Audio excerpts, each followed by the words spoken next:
युवा मित्रांनो, युवा स्पंदन या कार्यक्रमात आपणा सर्वांचं अगदी मनापासून स्वागत. सादर करते विनोद गवळी यांच्यासह आजच्या कार्यक्रमात मी समीर शिरवळकर सर्व युवा मित्रांचं अगदी मनापासून स्वागत करतो. कुछ पाने की हो आस आस, कोई अरमा हो जो खास खास आशाएं, हर कोशिश में हो बार बार, करे दरियाओं को आर पार आशाएं,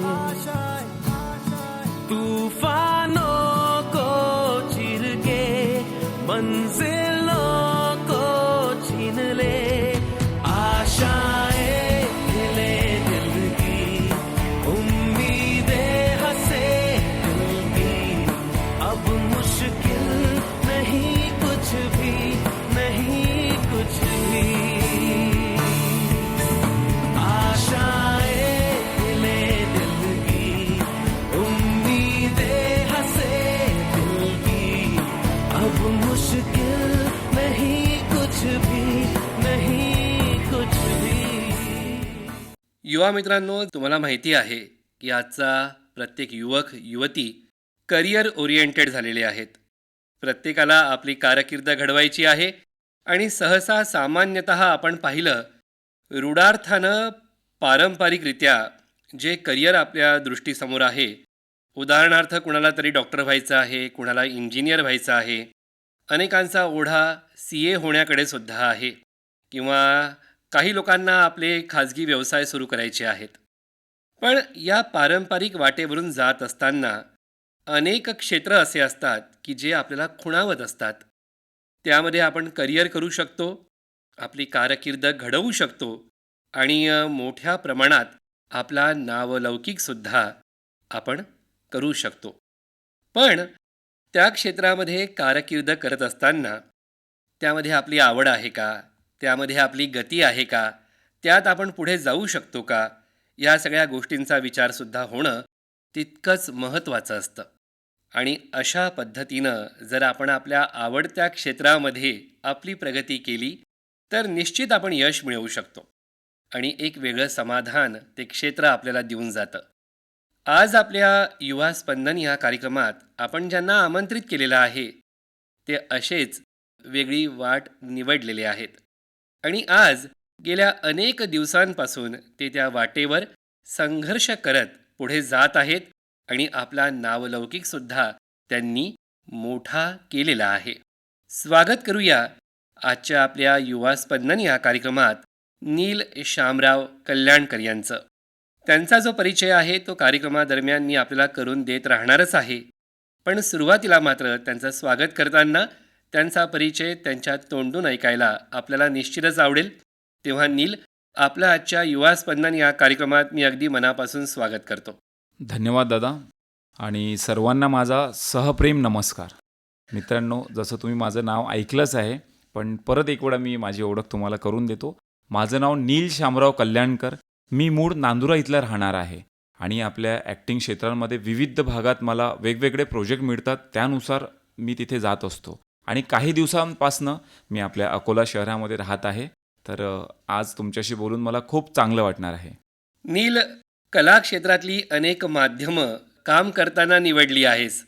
मग चित्रपट असो, अनेक महानाट्यांमधनं तू छत्रपती शिवाजी महाराजांची, संभाजी महाराजांची भूमिका अगदी लीलया सादर केलेली आहे. त्याशिवाय शॉर्ट फिल्म, अल्बम सॉंग्स आणि आता आता नृत्य दिग्दर्शक म्हणून सुद्धा तू नावारूपाला आलेला आहेस. तर हे क्षेत्र निवडावं असं का वाटलं आणि याची सुरुवात कधीपासून झाली? हा खूप छान प्रश्न विचारला तुम्ही की हे फील्ड का निवडली. काय झालं ना, 10 वर्ष अगोदर मी मुंबईला होतो. बरं. ॲक्च्युली मला काहीतरी वेगळं करायचं होतं. लहानपणापासून माझा अभ्यासामध्ये थोडासा माझा कल कमीच होता. बरं. त्याच्यामुळे मी मुंबई जाण्याचा एक निर्णय घेतला बरं. आणि मुंबईला गेल्यानंतर सुरुवातीला आपल्याला राहायला काहीतरी पैसे वगैरे लागतात. बरोबर. त्यासाठी मी एका डान्स क्लासवर असिस्टंट राहिलो सुरुवातीला. बरं. पण माझं ध्येय होतं ॲक्टिंग क्षेत्रामध्ये. बरं. लहानपणापासून आपण टीव्ही पाहायचो, म्हणजे ब्लॅक अँड व्हाईट टीव्ही होती अगदी त्यावेळेस. खरं तर आहे. मी घरी विचारायचो की आई यार, हे टीव्हीत हे लोक कसं जातात, असं वाटत होतं की टीव्हीच्या आत आहेत का ते लोक. हां, हां. त्याच्यामुळे असं वाटत होतं यार, हे टीव्हीच्या मी असं बाजूला जाऊन पाहायचो. हं. तर त्या क्षेत्रात माझी आवड चांगली झाली. आणि माझा भाऊ, त्याच्यामुळे मला या क्षेत्रात यायचा थोडंसं आत्मविश्वास वाढला. तो बोलला की तुला ही फील्ड जर करायची असेल, तू डान्स करतोस, जर तुला ॲक्टिंगमध्ये इंटरेस्ट आहे तर तिथेच तू ऑडिशन्स का बरं देत नाही. बरं. तर मग तिथे मी काही ऑडिशन्स दिले. त्याच्यानंतर काही सिरियल्समध्ये माझं सिलेक्शन झालं. छोटे छोटे रोल मिळत राहिले. बरं. त्याच्यानंतर ॲक्टिंग पाहिजे तेवढी माझी पॉलिश नव्हती. बरं. मी आता डान्स क्लासला असिस्टंट होतो. ते सोडून मला ॲक्टिंगमध्ये जास्त इंटरेस्ट होता. मग मी पुण्याला जायचं ठरवलं. बरं. पुण्याला मी बालगंधर्वला काही माझे डिरेक्टर्स मला मिळाले चांगले. त्यांनी मला शिकवलं तिथे. क्या बात आहे. तिथून मी 1.5 वर्ष पुण्याला होतो. मग 1.5 वर्षानंतर मी परत गावी आलो, कारण की एज्युकेशन पण करणं कम्प्लीट होतं. कारण की माझी अगदीच. 10वी झाल्यानंतरच मी तिकडे गेलो. बरं.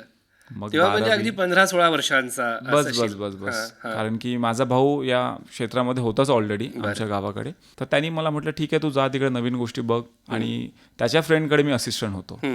तिथून मग हा ॲक्टिंगचा प्रवास हळूहळू हळूहळू सुरू झाला.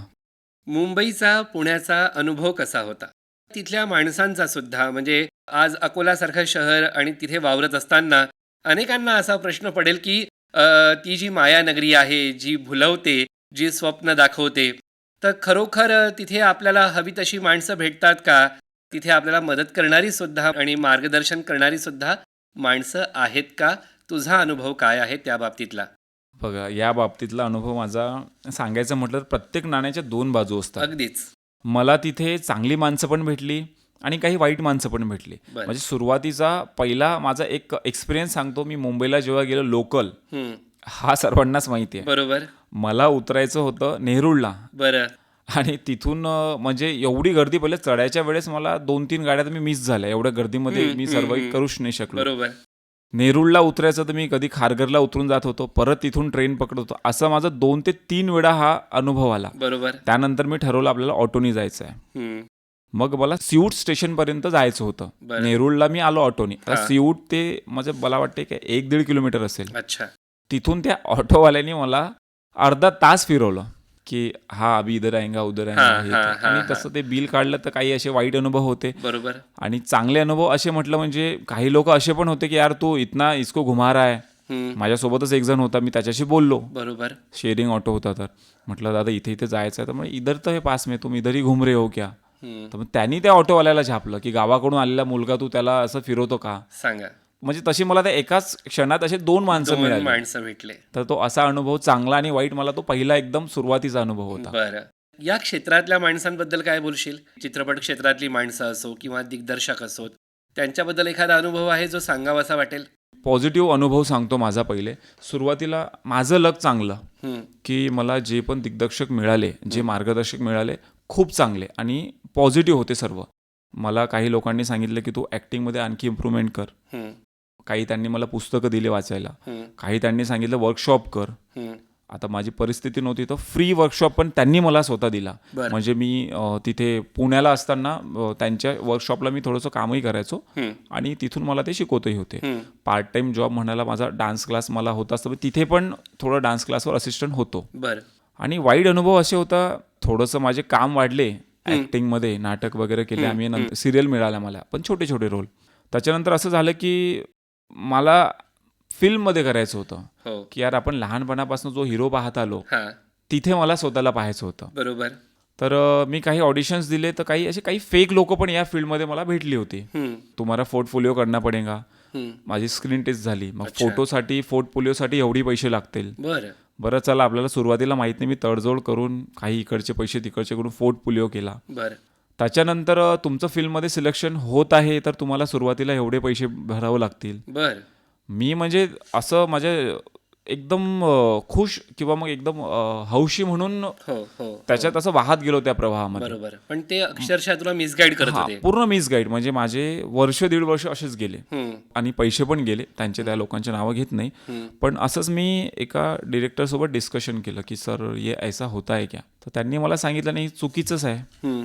फिल्म मिळणं म्हणजे तुम्हाला पैसे भरून फिल्म जर मिळाली असती तर कित्येक लोक असे आहे की ते पैसे देऊन काही करू शकतात. तर असं नसते म्हणे. प्रॉपर ऑडिशन्स होतात, त्याच्यामध्ये तुमची कास्टिंग काय आहे काय नाही त्यानुसार तुला ते करावं लागेल. मग तसे मला ती काही चांगली लोक भेटत गेली आणि ह्या सगळ्या गोष्टीचा मला मग तो अनुभव आला की कोण फेक आहे आणि कोण रिअल आहे. अच्छा. नील, तू चित्रपट क्षेत्राबद्दल सांगितलं. काही तुझे चित्रपट सुद्धा प्रदर्शित झालेले आहेत. त्याबद्दल काय सांगशील? माझा पहिला चित्रपट वऱ्हाडी बाणा साऊथचा दिवाना अच्छा. हा 2016 मध्ये प्रदर्शित झाला होता आपल्या विदर्भामध्ये. बरं. म्हणजे तो नांदुरा, खामगाव, अकोला, हं. नागपूर अशा थिएटरला लागला होता. बरं. तर त्याचा अनुभव असा की माझी ती पहिली फिल्म, म्हणजे कॅमेरासमोर उभं राहायचं पहिलं. थिएटर वगैरे केलेले होते, सिरियल्समध्ये बॅकग्राऊंड आर्टिस्ट वगैरे मॉब वगैरेमध्ये केलं होतं. आता पहिला सीन, आणि माझा पहिला सीन प्रेमा किरण यांच्यासोबत. अच्छा. पहिला सीन मला बरं, माहिती नाही. प्रसिद्ध अभिनेत्री प्रेमा किरण. बस. हां. आणि ताईंचं गाणं आपल्याला सगळ्यांना माहितीच आहे, पोलिसवाल्या, सायकलवाल्या. हो, आता मला माहिती नाही त्या माझ्या समोर आहे. हो. मला असं झोपेतून उठायचा एक सीन होता, आणि मी जसं झोपेतून उठतो आणि डोळे उघडतो तर मी एकदम म्हणजे असं ब्लँक झालो. ब्लँक झालो. अरे म्हटलं यार, ह्या प्रेमाताई सारख्या दिसतात म्हटलं. आता आपल्या गावाकडची फिल्म म्हटलं, इथे हो, कुठे एवढ्या हो, मोठ्या हो, आर्टिस्ट हो. येतील. अनपेक्षित होतं हां. ते. तर ते म्हणजे काय, मी डायलॉग विलॉग सगळं विसरलो आणि त्यांच्याकडे पाहत राहिलो. बरं. म्हणजे अक्षरशः ताईंनी माझ्या डोक्यात चापट मारले, अरे काय झालं म्हणे तुला. हां, हां. मग तिथून म्हणजे त्यांच्यासोबत काम करायला असं वाटलं की त्यांनीच मला मग थोडंसं प्रोत्साहन दिलं. येस. आणि टेन्शन नको घेऊ सर्व काही. आणि त्यांचा स्वभाव असा होता की म्हणजे मला एक आईसारखंच फील झालं त्यांच्यासोबत काम करत. चांगला होता अनुभव ती फिल्म पूर्ण झाल्यानंतरचा तुझा? अनुभव माझा खूप चांगला होता, काही बरं. वाईट पण होता. कारण बरं. की कुठे कुठे असं व्हायचं, कॅमेरा समोर आला तर मी विसरून जायचो काय बोलायचं आहे. पण डिरेक्टर, प्रोड्युसर छान होते, आणि प्रेमाताई सोबत अरुण नलावडे सर पण होते त्याच्यामध्ये. बरं. अरे तर वा. त्यांनी सर्वांनी मला प्रोत्साहित केलं, हं. आणि तो अनुभव माझ्यासाठी अविस्मरणीय आहे. कारण की तिथे मी शूट करताना मी शिकलो त्याच्यामध्ये खूप काही, अच्छा. आणि तो चांगला झाला बरं. फिल्म. हं. खरं तर नील, तू क्षेत्र असं निवडलेलं आहे की कितीही बोललो, या कार्यक्रमाच्या वेळेला मर्यादा आहे. पण आपल्या प्रश्न उत्तरांना सुद्धा विराम मिळणार नाही, इतके प्रश्न मनामध्ये आहेत खरं तर या क्षेत्राला घेऊन. त्यातले काही वाक्य किंवा डायलॉग्स आठवतात आहे का? आठवतात डायलॉग. ॲक्च्युली वऱ्हाडी बाणा याच्यातच आपल्याला माहिती आहे की फिल्म वऱ्हाडी बाणा म्हणजे वऱ्हाडी भाषेवर आहे. बरोबर. माझी मूळ भाषा वऱ्हाडीच आहे आपली सगळ्यांची, हं, हं, आपल्या या हं, भागातली. हं, हं. तर त्याच्यातील हिरोचं नाव रॉकी होतं. बरं. रॉकीचा एक इंट्रोड्यूस डायलॉग आहे, हं. इंट्रोडक्शनचा डायलॉग. तर मी डायलॉग तो सांगतो तुम्हाला. खामगावचा फिल्म आहे, हं. प्रोड्युसर खामगावचे आहे, त्यामुळे आम्ही जिल्हा तिथे बुलढाणा घेतला होता त्या डायलॉग्समध्ये. बरं. तर तो डायलॉग असा आहे: जिल्हा माया बुलढाणा, खामगाव माया गाव आहे. हाय साऊथच्या हिरोचा मी फॅन, रॉकी माया नाव आहे. वा. हाय विदर्भ साज माया, हाय विदर्भ साज माया, महाराष्ट्रात राहतो म्हणून माज माया. अशा प्रकारे भन्नाट डायलॉग त्यामध्ये क्या होते. बात आहे, क्या बात आहे. मस्त, मस्त, मस्त. आपल्या वऱ्हाडी लोकांना तर नक्कीच हा डायलॉग आवडेल. मला सांग की मोठे मोठे लाईव्ह जे महानाट्य होतात, त्या महानाट्यांमध्ये तू आपल्या महाराष्ट्राचं भूषण आणि संपूर्ण भारताचं भूषण असे छत्रपती शिवराय असो, त्यांचा छावा असे छत्रपती संभाजी महाराज असो, यांच्या भूमिका तू सादर करतो. त्यावेळेचा अनुभव तुझा कसा असतो? आणि ही जी महानाट्य होतात, ही आत्तापर्यंत कुठे कुठे झाली आहेत, ज्यामध्ये तू या अशा थोरा मोठ्यांच्या भूमिका प्रेक्षकांसमोर मांडल्या आहेत? सर्वात आधी मला एक सांगायचं आहे की छत्रपती शिवाजी महाराजांची भूमिका साकारणं हं. आणि ती तुम्हाला शोभणं, हां.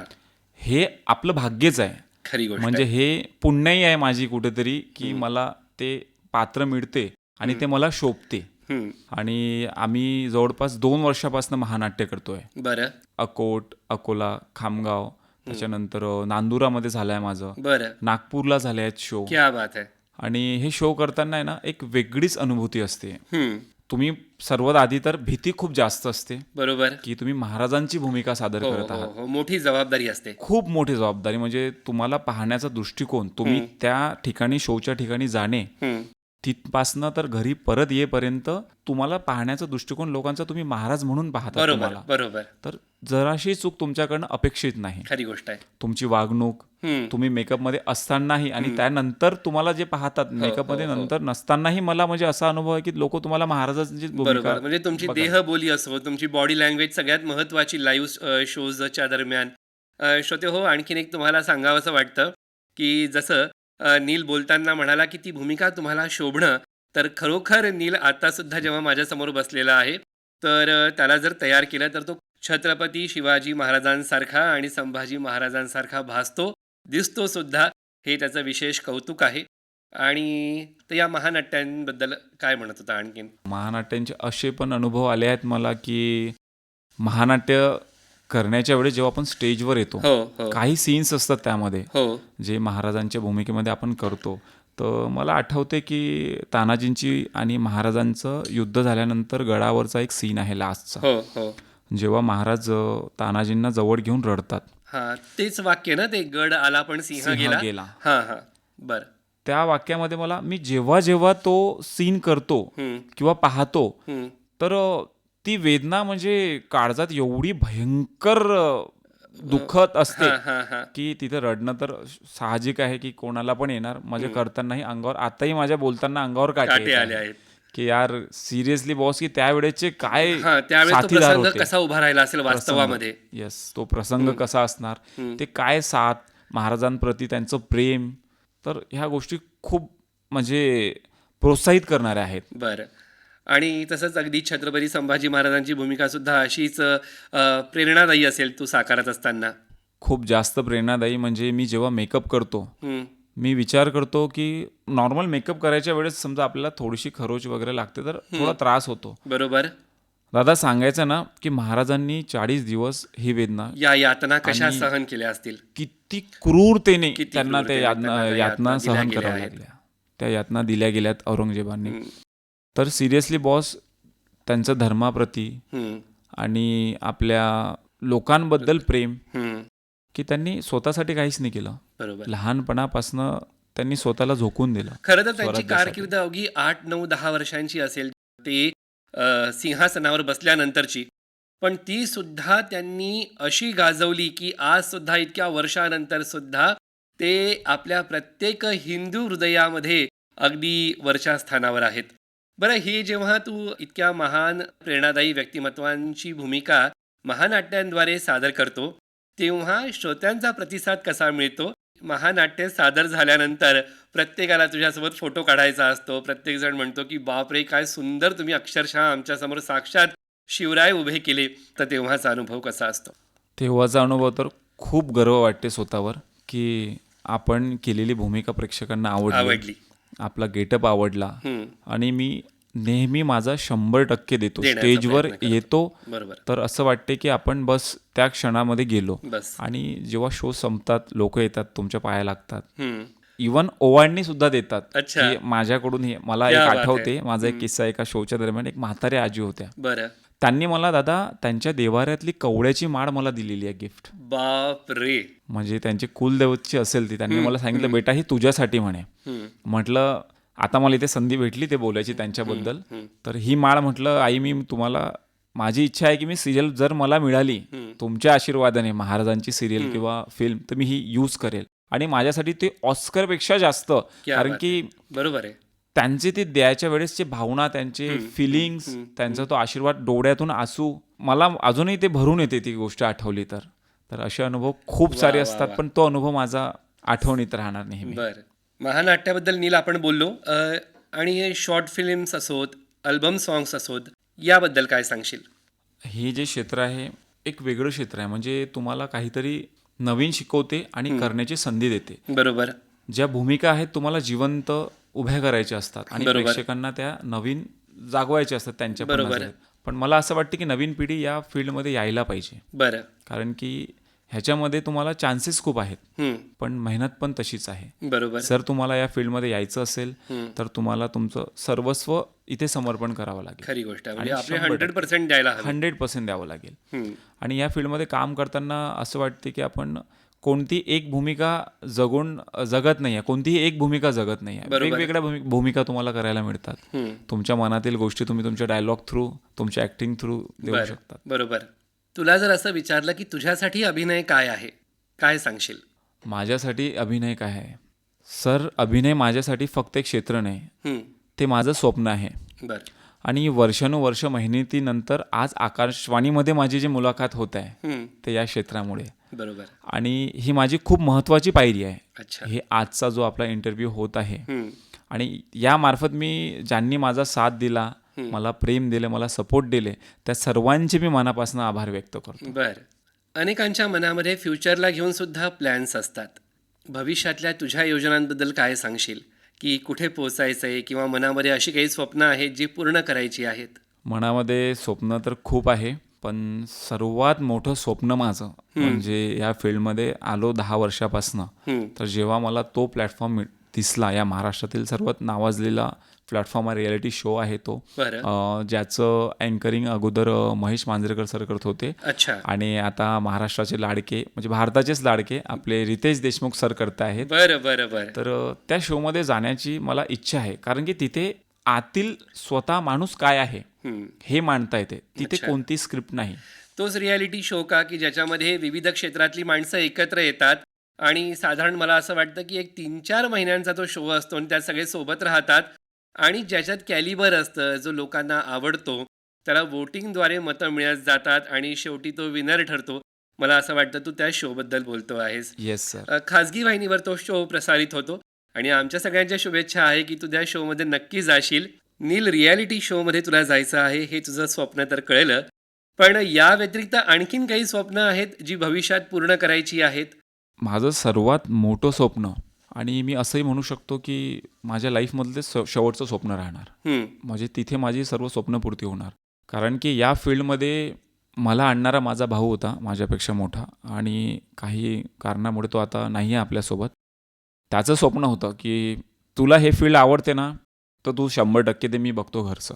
हं. आणि त्याला मला त्या मंचावर पाहायचं होतं आणि आमची परिस्थिती गरिबीची असल्यामुळे त्याचं असं म्हणणं होतं, यार की आपले आईबाबा जर या स्टेजवर जर आले तर ते हां. तुझ्या मार्फत येऊ शकतात. अच्छा. आणि त्याचं ते स्वप्न मला जिवंत ठेवायचं आहे बरं. की त्या रिॲलिटी शोमध्ये जाऊन ती ट्रॉफी मला माझ्या आई बाबांच्या हातात द्यायची आहे बरं. आणि त्यांना गर्व वाटलं पाहिजे माझ्यावर. हं, हं. आणि माझ्या भावाचं मला स्वप्न पूर्ण करायचं आहे. आणि हे स्वप्न मला महाराष्ट्रातील जनतेचा आशीर्वाद मिळेल तेव्हाच पूर्ण होणार. बिलकुल. आणि ह्याच्यासाठी तुम्ही मला इथे बोलवलं आणि मी माझं स्वप्न एवढ्या श्रोत्यांसमोर मांडू शकलो, त्याबद्दल आकाशवाणीच्या मनापासून आभार. नील, तुझं हे स्वप्न नक्की पूर्ण होईल अशी आमची शुभेच्छा आहे, सदिच्छा आहे. नील, मला असं विचारावंसं वाटतं की छत्रपती शिवरायांची ती भूमिका इतक्या वेळेला सादर केलेली आहे आणि ती लोकांना इतकी आवडलेली आहे. त्यांचं एखादं त्या महानाट्यातलं वाक्य वगैरे तुला आत्ता आपल्या श्रोत्यांना ऐकवता येईल का? नक्कीच ऐकवतो मी आणि प्रयत्न करतो की आपल्या सर्व श्रोतांना ते आवडेल आवडेल. म्हणून. माझ्या जीवीच्या जीवलगांनो, आज पौर्णिमा. पौर्णिमेला आपण चंद्रदर्शन घेतो, पण आज आबाटल्या चंद्राला काळोख्या ढगांनी झाकलंय आणि स्वराज्याचा चंद्रमा सिद्धीच्या सैन्याने कोंडला आहे. त्याला मोकळं करण्यासाठी आज आपल्याला एक अत्यंत भयानक वाट चालायची आहे. वाट बिकट आहे, पण त्या बिकट वाटेवर चालण्याचं भाग्य आपल्यासारख्या भाग्यवंतांनाच लाभतं आणि अशाच भाग्यवंताची नाव इतिहास अभिमानानं कपाळावर मिळवतो. हा आपला घास घेण्यासाठी आपला वैरी तिथं खालून काळदाडा वाचून आपल्याकडे आसुरी आनंदानं पाहतोय, पण त्याला हे माहीत नाही की मृत्यूच्या अक्रार विक्रार दाडा पाहून आम्ही त्याला घाबरत नसतो. आम्ही त्या मोजून त्याच्याच घशात टाकत असतो. Thank you so much. म्हणजे अजूनही भावूक होतो असे डायलॉग बोलताना. माझ्या तर अंगावर अक्षरशः रोमांच उभे राहिले आहेत आणि छत्रपती शिवरायांच्या ज्या जोमानी, ज्या जिद्दीनी आणि ज्या उत्साहाने तू हे वाक्य म्हणून दाखवलं, ऐकणाऱ्याच्या प्रत्येकाच्या काळजामध्ये एक जाज्वल्य अभिमान उभा राहिला असेल याची मला खात्री आहे.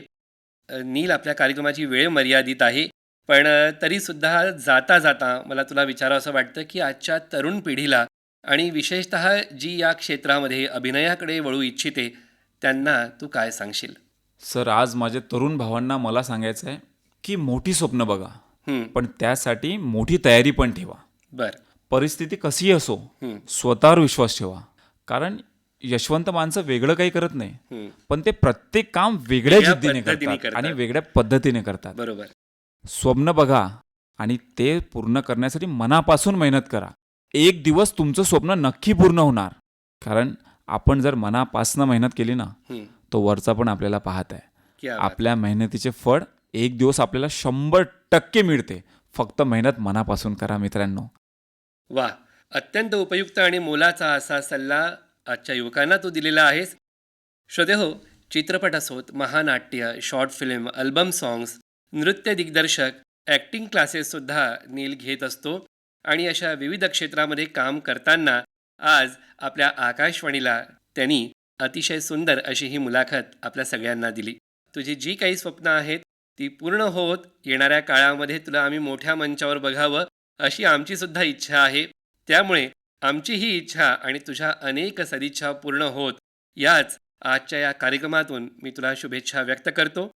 उड़ जाए लेके खुशी अपने संग तुझको वहाँ जन्नत से मुलाकात हो पूरी हो तेरी हर दुआ आशाएं खिले दिल की उम्मीदें हंसे दिल की अब मुश्किल नहीं कुछ भी नहीं कुछ भी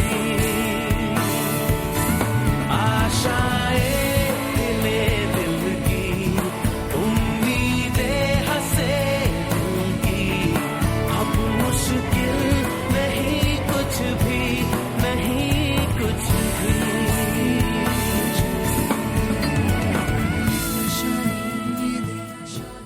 आजच्या कार्यक्रमापुरता इथेच आपला निरोप घेतो. तेव्हा श्रोते हो, आजच्या युवा स्पंदन या कार्यक्रमात सादरकर्ते विनोद गवळी यांच्यासह मी समीर शिरवळकर आपला निरोप घेतो. नमस्कार. गुजरे ऐसी हर रात रात हो ख्वाहिशों से बात बात आशाएं लेकर सूरज से आग आग गाए जा अपना राग राग आशाएं